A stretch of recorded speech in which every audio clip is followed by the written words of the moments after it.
Hello, everyone, and welcome to another edition of the Orange Weekly Postgame Podcast. My name's Kev Dan from the Bourbon Broncos and OBS show, part of the Orange Weekly Broadcast Network. We got John and Spotty up here, guys. The Broncos just played the Bears, and I couldn't be more excited.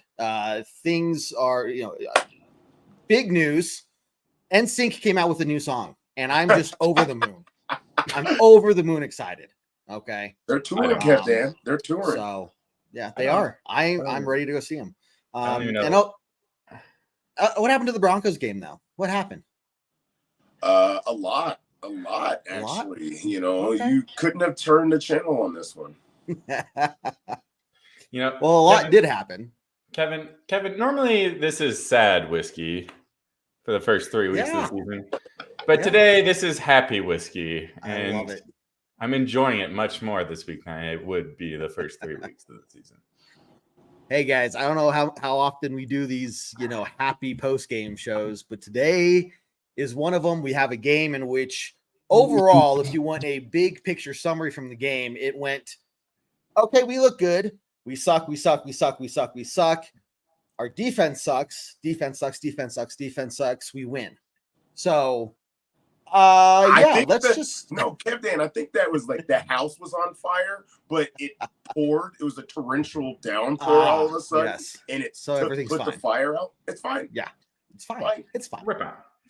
Well, let's do it as we normally do, and rewind a few hours back to this morning before the game, and reflect on what were our thoughts and expectations going into this game. So, Spotty, I'll hand it over to you to start, bud. My thoughts and expectations before this game, after watching Justin Fields play the prior 3 weeks, is that we had a lot of areas to take advantage of a quarterback who had been playing poorly. As long as we could stop them from running the football, which is their bread and butter, and stop those called quarterback runs, that the Broncos defense would show that they could be a dominant force. Yeah. John, what do you think, man? Yeah. Well, okay. If you look at many power rankings going into this game, you had the 31st worst team versus the 32nd worst team. For that reason. It was the battle of the bad today. And, we can leave it there for now. It was just like, this is like one of the few teams we feel like we have a chance against. In fact, we were even favored in their stadium. Which I sadly lost that bet. Continuing my terrible losing streak of betting. But we'll leave it at that. The Cowboys seemed like a team that we had a chance of beating. Yeah. The team we played today, Cowboys, whatever. What? John's just so happy with the win that he doesn't even know who we beat. He just we won. It's a team. So happy whiskey. Every time I try to say it, I just gotta go back to the happy whiskey. He didn't say the first whiskey he had. Lightweight. Look, you're right. The fact that both teams are not only terrible but looking for the first win. We're going to their home, and so much talk was centered around Justin Fields this last week. Kind of trying to keep up with what their fan base was talking about and stuff, and just seeing people basically throw in the towel after week 3 on Justin Fields and say, we're done with this guy. We're over it, and then looking back to what the Broncos had done the first 3 weeks, and we've made every quarterback we played look good on defense, especially last week. Okay. So you get bad quarterbacks against our defense. They look good. You get good quarterbacks against our defense. They look great. Okay. This was an opportunity for Justin Fields to really showcase, hey, don't give up on me. Don't start tanking for Williams or, that crap. And I hope I don't have to hear that from Broncos country for a while or ever. It was a lot riding on the line for them as well. Probably more so because everyone was so just ready to, people were burning jerseys and stuff. I haven't really seen that from Broncos country, so that's good. But the Broncos didn't really have that issue with the quarterback situation. Our offense is not great, but it wasn't really the problem. Russell Wilson's not the problem, right?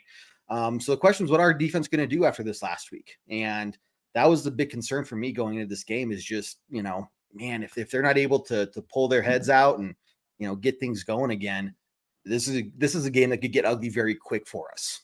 And that will lead us into kickoff. So great segue into what happened in this game, Kevin. Right. Now, before we do that, everyone remember that we have a ton of content here at Orange Weekly. The Bourbon Broncos and OBS show Tuesday night, 7 p.m. Mountain Time. We also got the pregame podcast and then the tailgate talk 1 hour before kickoff on game days. And then we also have the halftime hash show as well, which goes live every halftime of every Broncos game. So you guys can check out our content there. Make sure you're following us on YouTube as well. Hit that subscribe button for us, ka-ching. And you get notified for when we post our daily videos and everything for you guys. So plenty of stuff coming out for y'all. And we're going to be here no matter what the Broncos do. So hopefully more good news, to talk about in the future, but we'll see.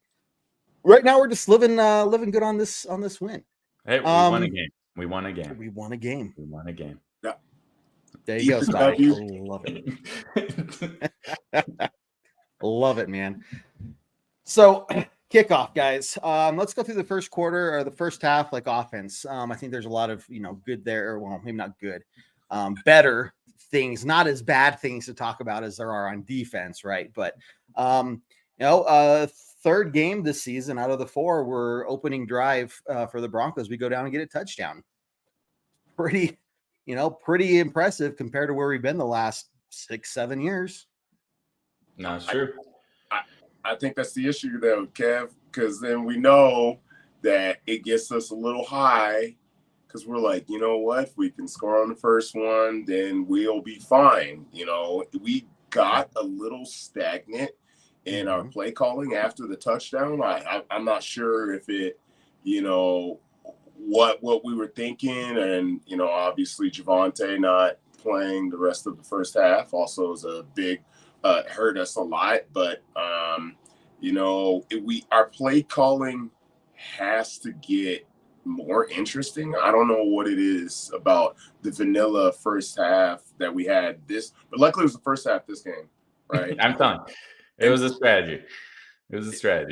Hey, that's true.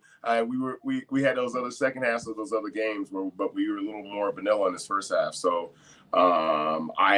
we put it together and for that first drive and it was beautiful. And then after that, I fell asleep at the wheel. I don't know. Yeah. I don't know what happened. Yeah. It's like the opposite of last year where we couldn't figure out those scripted plays. You're right. Every team talks about these scripted first, second series. We didn't have that last year, and we finally figured it out this year under Sean Payton. But then it's like after that, it falls apart. So I don't know. Today it was different because we figured it out at halftime, whereas in previous games, it's like halftime was our Achilles heel for some reason for this offense. Yeah, first drive was great. First drive was great for both sides of the field. Offense very fast first quarter, and then it kind of fell apart pretty quickly. Now, maybe you guys can help me remember. Honestly, looking back, and I don't remember what happened or if there was something that caused the Broncos offense to stall for the rest of the first half. That was all we did in the first half was that first drive for us. From there, we just got absolutely nothing done. And, it didn't look, there was no, fumble or, there's no big hit or anything. But I don't know if, you're talking about, we get into this rhythm on the first drive, and then maybe we just get too comfortable. We get too confident. We slow down. That's when the laziness, or maybe not laziness, but being complacent sets in, and that's where we see all those mistakes and those penalties rise up, right? So, and those are just drive killers. Yeah, I feel like that more than anything has been what was hurting us. I mean, I'm looking back at all of the play, the summaries. Okay, we got them to punt on the first drive. We went down with the touchdown. We allowed them to score, but then it was like 3 plays and out, 4 plays, 5 plays. Yep.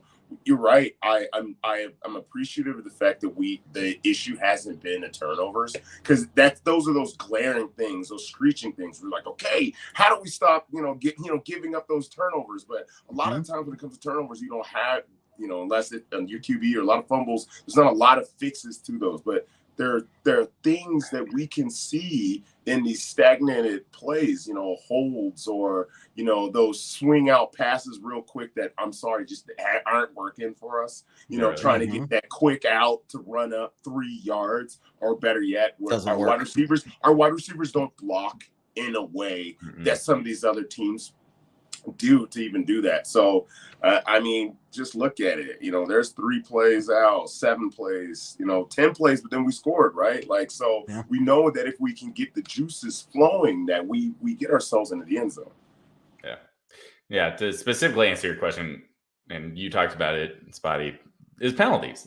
Penalties that just delayed our offense from getting going, or where they were getting going and it was getting pulled back, and it didn't. And this happens every game, it seems like. And, they talked about it in the broadcast. It's not the number of yards or the number of penalties that we're getting, but we're getting them in moments where it just absolutely stalls our drive, or it just gives the other team a first down when we're on defense. And that's what happened in that first half. It seemed like all the momentum swept the Bears' way after that touchdown. That's what it was. That shouldn't have counted, but it did. And I don't even want to talk about it. Well, and that was, that's what I was talking about in the halftime show. This is like the same story week in and week out for us. I can't even be upset about these terrible officiating calls that go against us once or twice or 3 times in a game, right? Because we haven't been doing anything to put ourselves in a position to win. So you can't sit here and gripe or say anything about bad officiating when, you're not doing anything yourself, right? But in the second half, we turn around, and that's, we'll get to that in a minute there. But it's just interesting to see, when those bad calls go against us and we lose that momentum, it seems like it's very hard for these guys to pick their heads up collectively. You see it in Russell Wilson alone, and we didn't see it this week. Last week was just a mess in general, but against the Commanders as well. He fumbles the ball or whatever, and then it just takes him like an entire quarter to get out of his own head and stop trying to force things, right? Because that's when an interception happens after that or something like that. So you see it in players, and we're seeing it as an entire collective offense. When they lose the momentum, they just can't get it going again, and the concern here for me, guys, is we played the Bears. We still got the Chiefs twice, Bills. we got the Bills, literally any other team. I'm just saying, I don't know what these guys need to do. I think, we're looking at, there's execution problems and discipline problems, but then there needs to be, an increase in leadership still where, somebody is saying, stepping up, get it together, bounce back, and getting guys going. But I don't know, Spotty, you played football before. What's going on in a team when you're all feeling that? How do you turn that around? I also played football, but thanks, Scott. Oh, that's right. I forgot, John. I went to Spotty first. You forget when you see John's stupid haircut and how little he is. Please. Just can't see it under a helmet. It's always so. I didn't say I was good at football. You know what? I didn't say I started. I didn't say it made the field. Same, John. Okay. Okay. Well, same question to you, John, then after Spotty. I think there's two ways to fix it, and I think there's a glaring issue for the Broncos on one side. One side is you have that guy in the locker room that grabs everyone by their face mask and headbutts them or something, or slaps them all and is just like, "Let's go," and then that riles you up. They say something crazy like Ray Lewis used to say. Ray Lewis would say something ridiculous, and his whole team all of a sudden we're seeing shooting lasers from their eyes. The Broncos don't have that. Russell Wilson, that's not his shtick. The other one, of course, and it was mentioned, it's the coach. The coach has to say something. Look at Dan Campbell for the for the Lions, man. That guy says some ridiculous stuff, and I am telling you what, those players buy in. He's out here, you knock us down, we're gonna eat your kneecaps, and everybody. Yeah, okay, I did remember that right then. I was like, did he say that? He did. Okay, yeah, like, but we're like, but here's the players are like, we're eating kneecaps for dinner, dog, and I'm like, oh Lord, all right, hey, whatever you need to do to pick you up off the mat. But I think that's the issue. I think we're running into that. That's not Sean Payton. He's more or less to cuss you out and say something that might bring you down a little bit, opposed to pep you and make you want to kick a 60-yard field goal. Right. Yeah. And I'd agree with that, Spotty. It's just the lack of leadership. And we saw after last week's game, it was, the whole locker room's down. Let's all feel sorry for ourselves. We don't know how to win. We can't win. I'm so sick of losing every week in and week out. It's like, yeah, you need someone like Spotty's saying, like, to fucking get on these guys and be like, look, you're better than this. And you need to freaking show it. Show the freaking world. Like, this is your time to show the world. And, Yeah. It didn't happen in the first half. And finally, we saw a big transition in the second half. But what about the defense? So what happened? Hey, that's exactly what I was going to talk about next. Yep. Yeah. Same thing. They just the idea of these players that are getting so open and consistently. Kmet was open over and over and over and over and over again. And then I don't know if you guys heard it, but I heard it. The announcers were saying, I think this was like in the fourth quarter. They're like, yeah, we talked to Vance Joseph this last week, and he was saying that he just was not prepared for the speediness of Tyreek Hill last week. And I'm just like, hey, Kev Dan, my ears, I think I went a little deaf. Did you say speediness? Yeah. Wait. The Dolphins are fast? Tyreek Hill is fast? They have like just 3 NCAA championship sprinters on their team. You know how do NFL that they track the speed? I think they have 6 players on 1 through 6 for the fastest players for the whole entire year so far. Yeah. Right. So when I heard that, it automatically, it makes sense now. It's like, this guy is not make sense. Don't make sense. No. Listen, Don, you do this every week, man. Let me finish. I'm telling you right now, what you're about to say does not make sense. It makes sense what I'm seeing in that. Okay, this team is not prepared. This coach is not prepared.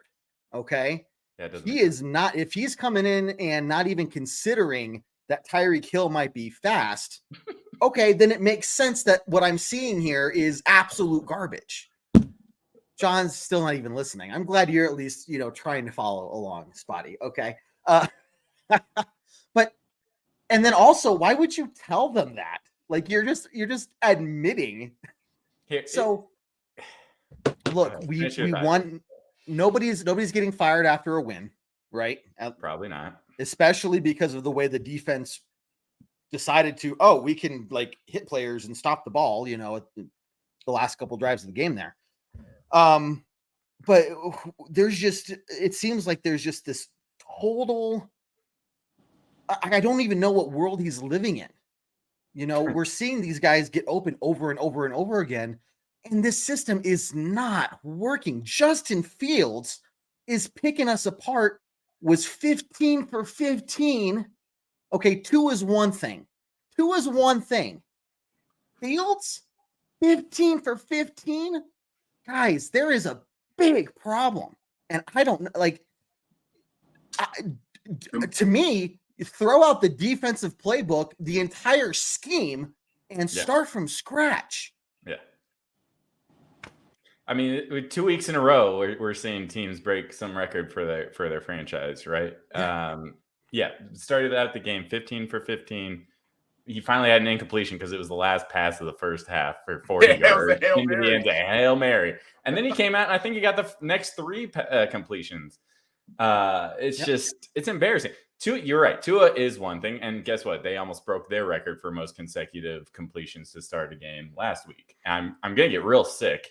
If we see Zach Wilson go 15 for 15, I might lose my mind. But I could have said that this week, to start the game. I'd never expected that. No. pathetic. It's worse. It's worse than last week, at least the way we played in the first half. And they got to figure something else, because it's one thing for the Miami offense to figure out how to pick us apart. It's another thing, this Brown. Now it's the Browns. It was the Cowboys. Now it's the Browns. This Bears offense to figure out how to pick us apart. Like, they clearly have Vance Joseph's playbook in, somewhere to figure, like, it, or it's just that readable for these teams. I don't know, but it's not. It's got to change, like you said. Get it. I thought he came in and he didn't implement his own plan. Like it. He's like, oh no, I came in. We're just making tweaks to whatever they were doing already. I was like, I'm watching the Panthers play right now, earlier today, and I'm like, whose defense looks better than ours? The Panthers. Who do the Panthers have? Evero. So, yeah. Yes, sir. No, it's beyond infuriating and frustrating, because it makes me not just worry about the defense every week now. It makes me severely doubt our ability to win because of that. Until I see that things are changing, because they're seeing, I'm afraid that they're going to take this away and say, oh, look, we won. Our system's working. Hey, wait a second. You got down 28-7, and only because we were playing hot potato with that W. No, you have it. You have it. You have it. You have it. And finally, we were left holding it at the end of the game is the only reason we won that game. Yeah. So I really hope they don't go back to Denver, tonight, tomorrow, and sit down and go, defense, let's keep doing it. That's what we want to keep doing, because I'm telling you what, you're right. Teams now have 4 games worth of film to study on this defense, and it is very predictable. Very predictable. Yeah. And as we speak, the Jets are actually playing the Chiefs very well, which is definitely disconcerting for us. Wow. Yes, very. It is. Well, so is it concerning? Okay, yes, the Jets playing good is concerning, but are the Chiefs playing terribly as well? I mean, Pat Mahomes has 2 interceptions. That's pretty crazy. That is pretty crazy. How often? But that's the thing. How often is Pat Mahomes going to play bad? No, not very often. Anyway. I'm glad there's a game in between today's game and when we play them, because I would not want to play him next week after a bad game, depending how the second half goes for him. That's true. That's very true. But yeah, I have some. If I'm a Bears fan, I have some questions of what the hell they were doing in the second half on offense after they picked us apart the whole first half. What happened? I don't know what they were doing on their final 3 drives. Decision making, all this. I really do think I'm going to play the conspiracy theory and think they're trying to tank for Caleb Williams, as Spotty would say. Hey, I mean, right now they have the ability to get Caleb Williams and Marvin Harrison Jr. You're so yeah. So it doesn't sound so terrible after you see what the product they put on the field. So yeah, you're right. But I said it before. This is maybe the 31st ranked team in the NFL going up against the 32nd ranked team. I'll tell you what, after this game, it still might be the 31st ranked team against the 32nd. Like, I don't think we're moving up the power rankings after a win today against this Bears team. Nope. We all agree. We'll say it a million times. Don't get me wrong. I'll take the win. But there are big concerns. Big concerns. Another one we haven't talked about yet is discipline. I know we were talking about it before the show. We kind of mentioned it before, but going back, from your experience playing football, you're 4 games into the season now on an undisciplined, it's not just this team is undisciplined and getting penalties frequently. It's that it's always at the worst time. Right. And it's just killing these drives. So Spotty, start with you, man. Like, what do they need to do to get out of that, man? Like, how do you get them to say, to wake up, and stop shooting ourselves in the foot? I feel like with the type of coach that Sean is, that he would have fixed this after game 2. Yeah. Right. I mean, you brought him in. We know what Peyton is. We know what he's supposed to be able to do. I don't understand how this didn't get fixed in week 2. And I think, Dan, a couple weeks ago, you're like, have we lost the locker room?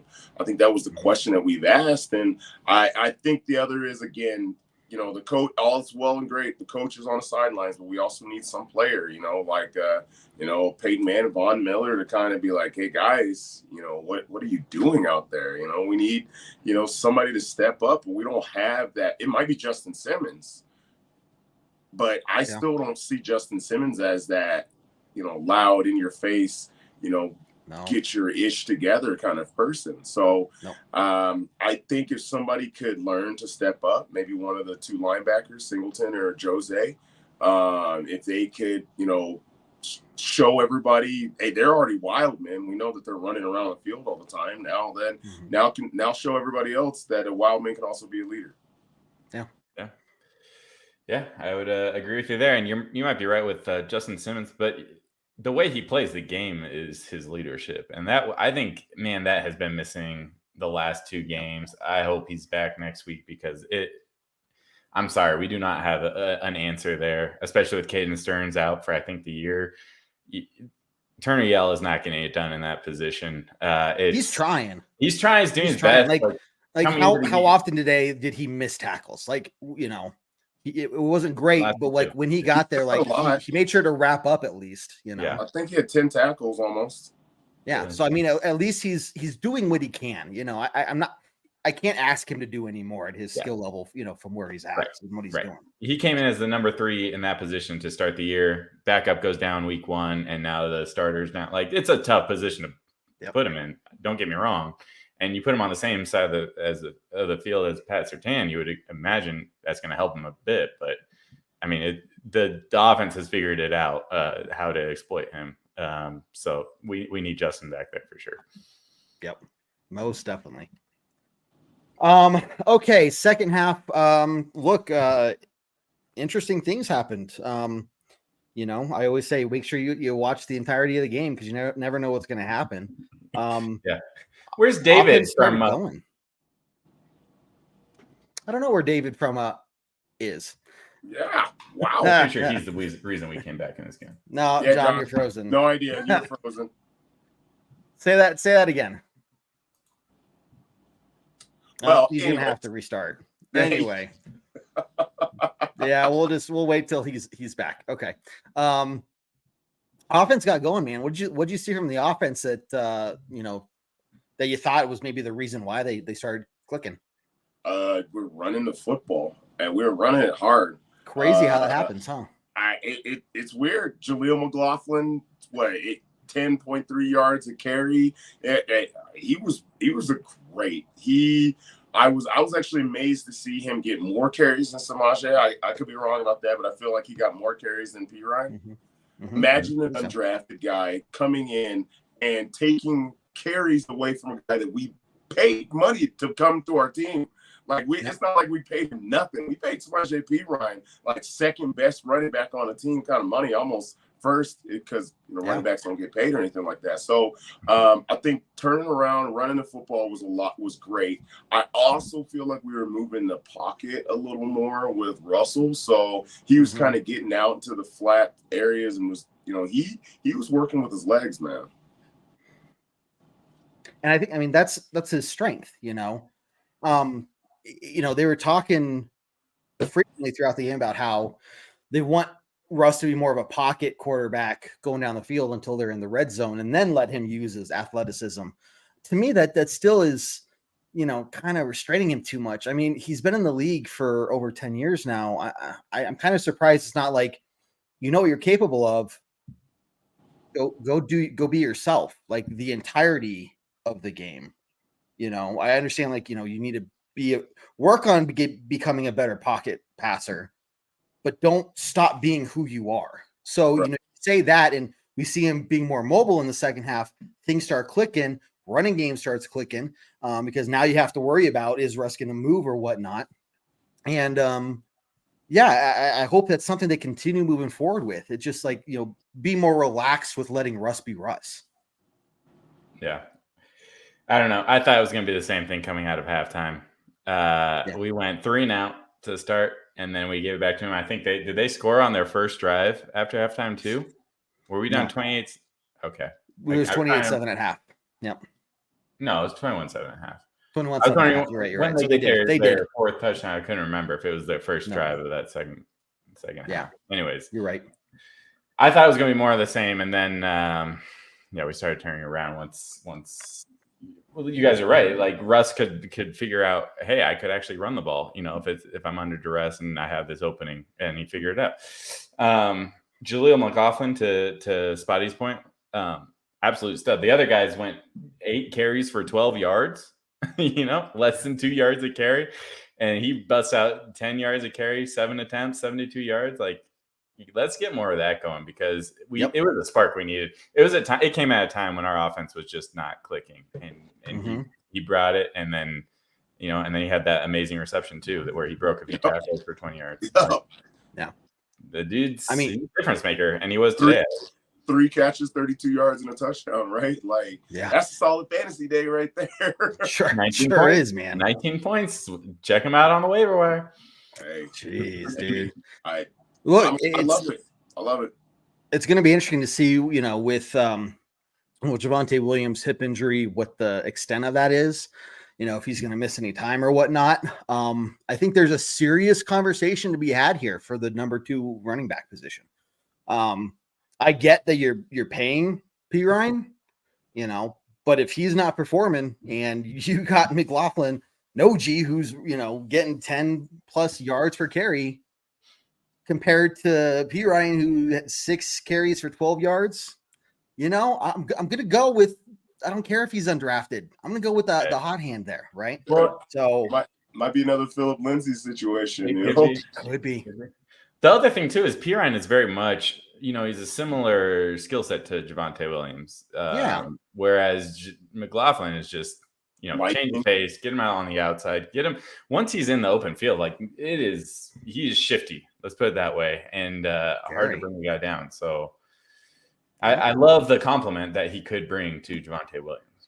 Very much so. I mean, being 5'7" would normally be, just you're not tall enough to play in the NFL. You're just not big enough to take those hits, especially as a running back. But he's swifty and he can break tackles too. Like he's getting through players. It's not just the open field stuff, but he's making other things happen too. So, I'm curious what his yards after contact are. To be honest with you, to see if what I'm seeing actually is translating to the stats there or whatnot. But he's a guy that, you could really look at, hey, is this going to be our number 1 or number 2 running back moving forward? As much as I love Javonte Williams, we got to, that injury history. And then are you going to pay P. Ryan again? Or are you going to let him go? Spotty, you were talking about that before the show. So, this kid, I call him a kid, but man, he is looking real good out there for an undrafted rookie, this being week 4, and he was coming in today's game as number 3 on the depth chart there. So I think he's definitely fought his way into multiple carries. Again, though, I say that I look at him, I'm like, he needs to touch the ball more. He needs to touch the ball more. But I also said the same thing about Marvin Mims. He needs to touch the ball more. He needs to touch the ball more. And of course, we were talking about it a little earlier, Marvin, 2 targets for the whole entire game, 2 catches, 47 yards. But for someone who leads the team in receiving yards as the 4th person, 4th string, that's kind of crazy. So I guess we need to kind of temper our expectation. We know it's not big on coaches to trust in undrafted / rookies too much. I think that needs to be something that's going to need to make that. We need to make that change. We need to rely on some of these rookies because honestly, they are playing. I mean, I know again against the Bears, so we got to see again when it comes to next week against the Jets defense. But if they can play up to the level of this competition, we need to be talking about more touches. Yeah, and I think he's earned it, right? Like, I don't know why we wouldn't go back to him, especially after today. Like, he was the spark for today's comeback, I think. I'd have to give it to McLaughlin. And then to your point with Mims, I mean, 47 yards, but his long was 48 yards, David. Spotty, sorry. So that means we're talking about that other catch was a -1 yard. It was one of those screen passes that that hasn't really been working for this offense. And so, yeah, giving the ball downfield, like he's made multiple catches for over 20 yards in the last 3 games at least. So, yeah, you're right. We need to start relying on these rookies because honestly, no one else is getting it done. No. McGlinchey, I'm sorry, he's not pulling his weight. He's in fact getting us penalty. He's part of the penalty problem. At least the last 2 games, 2 or 3 big penalties at the worst times there. Not what I expect him to do for the type of money we're paying him in and all the hype that was surrounded around him. Randy Gregory, I'm thinking he's a bust. I haven't even heard his name. If I see his number out there, I'm surprised, to be honest with you. It's like, oh, he's in the mix. Like, that's a surprise to me. You're seeing a whole lot more from like Cooper. Man, I love seeing him get in the backfield. Benito, had some big plays today as well. And that was good to see. 2.5 sacks for Benito today. Yeah, one first fumble, which again was a game-changing fumble with Cooper going back for the touchdown. Like, wasn't Gregory. I mean, Frank Clark is injured, but in the first game and a half that he was playing before he was injured, I didn't see anything from him either. I saw penalties. I saw at least one penalty against penalties. Him in a key 3rd down. Yep. So, I think there's and it sucks because you want those vets to be, playing at the high level and the rookies learning, and the rookies are the one coming along. We got a reverse situation here. And I think, Spotty, we were talking about this before the show, and this is what you want to see from a rebuilding team. If we're bringing that caliber character player that's going to, really buy into the system and be disciplined and make those plays and step up when it needs to happen, that's what you need, right? And we're not getting it from the vets. So it's almost, to me, going to be easy to offload some of these vets, and say when we get to the closer to the trade deadline here in at the end of the month, like, hey, yeah, we could maybe trade this guy, depending on what the record is or whatnot, because it's like, I don't really foresee him being on the team in the future. He's not doing anything to help us out, right? So it's going to be interesting, guys. Just to mention another name, Kev Dan, that we haven't talked about, and it's upsetting, Zach Allen. Yeah. Oh my God, you're right. I haven't even thought about him. Okay, because out of all of the players on the defense, we paid Randy Gregory some decent money. We're paying Zach Allen some good freaking money, man. And that's so. You expect a guy like that not to just look like faux J.J. Watt with the big old, arm brace out there. You want him to do something. Now, they credit him with a half sack today, but still all the exact same time, man. I need to see more from him. I need somebody who's paying the kind of money they're paying to take over a point of the game. They're like, man, Zach Allen, stop the run, stop batting passes, something. Nothing. And to that point, DJ Jones too, because look, they got their number one guy, Khalil Herbert, got over 100 yards rushing today, and that's, last week, Mostert and A-Chain both just picked us apart.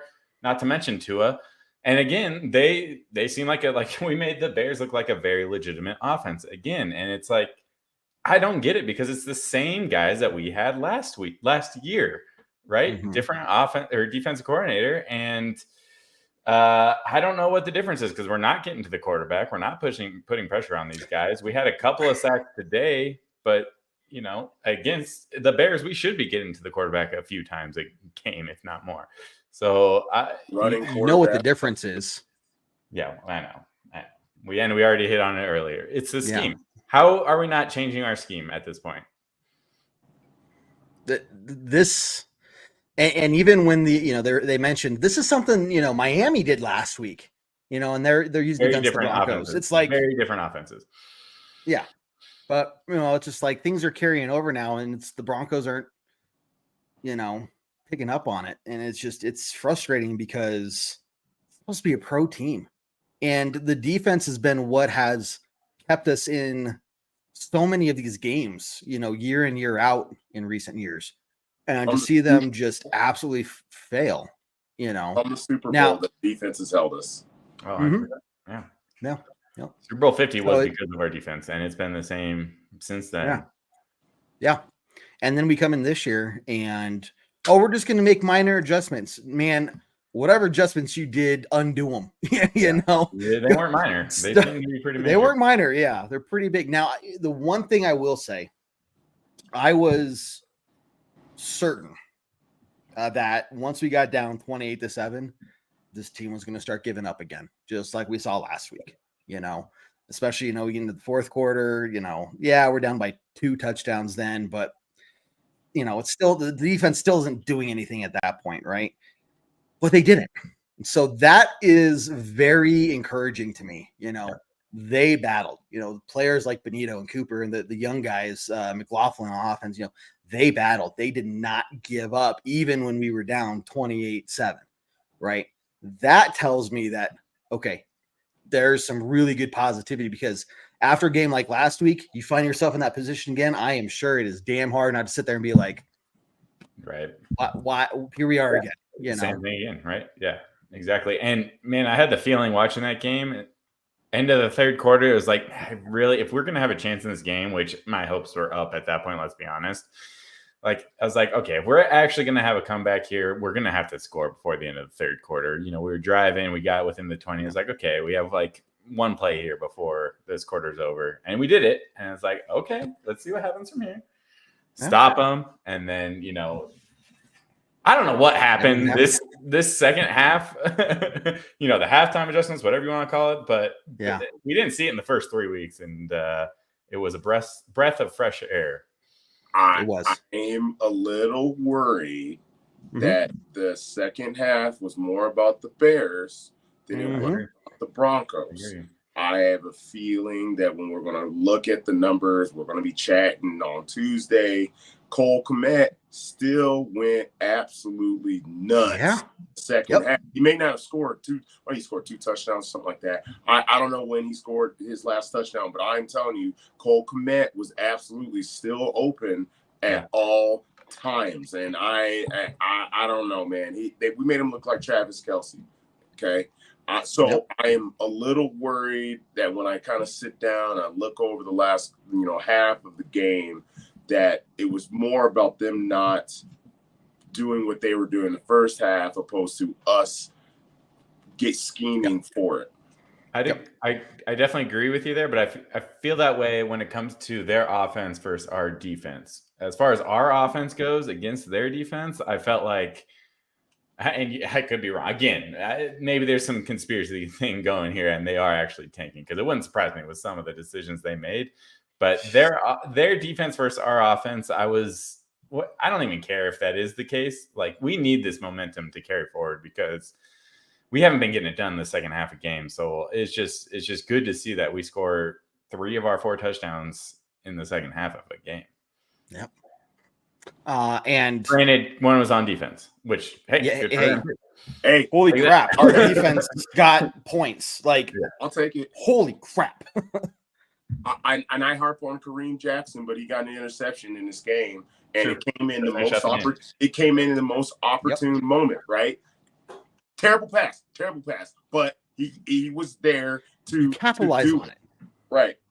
He didn't light the guy up and hit him in the head or anything. So I have to be happy that he was there at that right moment. Yep, exactly. It's nice work, Dave. Hey, I got to get the dig in while I can. I mean, we lost that game. Yep, sure did. How about Will Lutz? Big field goal, 50+ yarder. Yeah, he did his job. What happened week 1 has not carried over, which is why he's still on the team. Like, he deserves it, right? Still not sold, man. I had a conversation with one of my buddies today. The way that we look at field goal kicking now, 50-yard field goals is almost like a regular punch of the clock, right? We look at Justin Tucker. I'm curious what his percentage of 50-yard hits are. There's got to be somewhere in the 80%. Okay, that's a better grade than I got in high school or college. Okay, so this man is out here kicking 50-yard field goals. So I'll give Will Lutz because it was definitely something we needed in a moment, and it looked slimy for a little bit. It definitely it looked sketchy as hell. Okay. Like I definitely almost swallowed a whole chicken wing watching him do it. Okay. Hey, at the end of the day, but I got to give him credit for the crap I gave job. him. Week 1, it's like I got to give him credit where credit's due. Like that was a big kick, right? You're on the road. It's not in Denver. Like lots of pressure on you. I got to give my tip of the hat to that guy. Okay. He did his job. He got his extra points in. He got it. The one field goal we asked him to kick, he made it. So I mean, what? Yeah. It's just I miss the days of going out there and being like, oh, field goal. Okay, we got this. You know, it is. It's it like is a different feeling. But you sure you don't want to go? Has he missed a kick since week 1? I don't know. No, I don't think so. Has. So I don't think so. So look, I'm just saying, like, no, I got it. When something's going good, I'm gonna call them out, you know, and make sure they get credit there too. So okay, guys, let's talk about some takeaways. Just you know, what you're looking for this week based off the outcome from today and what you saw on the field today. So John, what you're looking for, man, or what's your takeaway? The takeaway from this week, we need to get Jerry. We need to get some of these like big time receivers more involved. Yep. We've seen Cortland Sutton the first 3 weeks. He wasn't very much involved this week. And then Jerry Jeudy, again, we barely saw him last week until the game was already over. And then again this week, I think he only had 3 catches for 50 yards. Not a bad stat line, but he's supposed to be. Look, we picked him over CeeDee Lamb. What's CeeDee Lamb doing over with the Cowboys? Like, right. Yeah, and then Marvin Mims too. Get some of these receivers involved more, like get them down the field too, because Russell Wilson had a good stat line from a completion percentage, but his yards weren't there. So nope, we need to change up these little screen plays. They're not working. Talked about before, Spot. You made the point. They're not working. You're 100% right. The only time it seems to be working is we give it to Javonte Williams out of the backfield and he goes up for 5-6 yards. I mean, I'll take that type of play, but sure. Yeah, the quick out to the wide receiver is definitely not working. No, so let's get him down the field more. That's been the story, man. We tried that against the Raiders. We were giving Russell Wilson. We're like, man, look at him. Look at Russell Wilson. He played such a good game. And I told you, I looked at the stat line. It was 20 of 23 or something like that for 210 yards. So I digress. We're on the next week. My takeaway from this specific game is something that we talked about right before the show, is that these rookies that have been playing really well for us, I think we should ride that hot hand. Even if we come in against the Jets, I think McLaughlin deserves the 10 to 15 touches a game. Mm-hmm. I don't think that's a crazy idea, but I also believe that Marvin Mims deserves 7 targets a game. If what he does with 7 targets, if we go with his current trajectory, those 7 targets are going to be monstrous. He's going to go for 60, 70, 80 yards.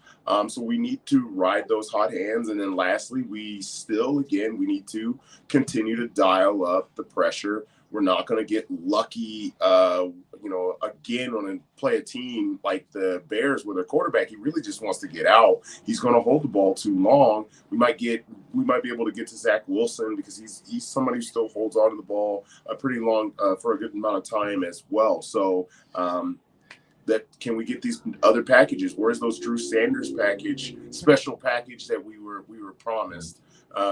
So let's ride the hot hand and let's continue to get some pressure. I believe if we can do those things, we are going to turn the season around. Yep. Going 0-3 was absolutely terrible. For any team to start the season that way, just absolutely sucks. But to get this win, there's a big difference between 1-3 and 0-4. We got some tough games coming down the pike, before our bye week.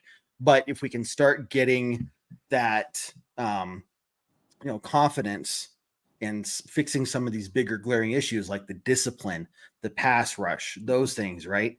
The consistency on the field with just being able on offense play a full game, a full, good, solid game of smart, good football. The second half of the season is going to be very different. And that's what I'm looking for, because again, we always talk about, and look back to Dan Campbell when he took over the Lions. The first year sucked. Second year, better. I think this is his third or fourth year now. Like, look at the Lions now, Yeah. Okay. And this is normally what you see when coaches last in organizations. They don't get fired because they suck. Year one's rough. Year two, I think maybe it was you, Spy, was saying this. Yeah. Year two, you get more into like the, 8-9 wins. Year three is when you see the real big, 10+ win seasons. So, I want to see the second half of the season turn around and see what these guys can do and not give up. And, if we end up the second half of the season going like 6-2, hey, that's going to make me feel a whole lot better going to next season. And I'm not going to really care what the overall record is. So, but these guys can do it. There's just things like we have got to fix discipline. We've got to continue to be aggressive and execute well on the field. It doesn't matter how well the plays are drawn up and how pretty the plays are if we don't execute well, right? So continue fixing those things, and I think we're going to see some more success. At least that's what I'm hoping. So, hey guys. Again, Tuesday night, Bourbon Broncos and OBS, 7 p.m. Mountain Time. We'll be there live like we do every week. Spotty and John, thank you very much for joining me tonight, guys. As always, you were fantastic co-hosts. And to everybody watching, did see your comments, pulled up the ones that I could. We'll be talking to you guys and interacting more on the Tuesday show as well. So make sure you're there, and we'll talk to you then. So, guys, enjoy Victory Monday. It's been a while. It has been a while. So make sure everybody at work and all your friends know, hey, Broncos won. And they said, yeah, you play the Bears. Just that's when you stop listening and you're like, we won. A win's a win. So win's a win. Hey guys, I think there's nothing else to say other than end this as we always do on a very strong Go Broncos. Broncos. Take care, guys.